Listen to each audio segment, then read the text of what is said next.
Hey guys, 20 வருஷம் 30 வருஷத்துக்கு முன்னாடி வாங்கின பொருள்லாம் அவ்வளோ குவாலிட்டியா இருந்துச்சு. ஆனா இப்போ வாங்குற பொருள்லாம் குவாலிட்டியா இருக்கா? வேணும்னா கம்பெனிலாம் மட்டமா தயாரிக்கணும்னு தயாரிக்கிறாங்களா?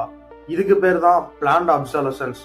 1920ஸ்ல ஃபேபேஸ் கார்டல் அப்படின்ற ஒரு குரூப் முடிவு எடுக்கிறாங்க. 2500 ஹார்ஸ் ஓடுற பல்புக்கு பதிலாக வெறும் 1000 ஹார்ஸ் ஓடுற பல்பை தயாரிச்சா மக்கள் அதை மறுபடியும் வாங்குவாங்க அப்படின்ற ஒரு டாக்டிக்கை அவங்க யூஸ் பண்றாங்க. இப்போ நம்ம எப்படி கோரிலேட் பண்ணிக்க முடியும்னா, சப்போஸ் உங்க போன்ல ரெகுலரா அப்டேட்ஸ் வந்துட்டு இருக்குன்னா, சில அப்டேட்ஸுக்கு அப்புறம் பாத்தீங்கன்னா உங்க போன் ரொம்பவே ஸ்லோவா இருக்கும். இதை கண்டிப்பா நீங்க நோட்டீஸ் பண்ணிருப்பீங்க.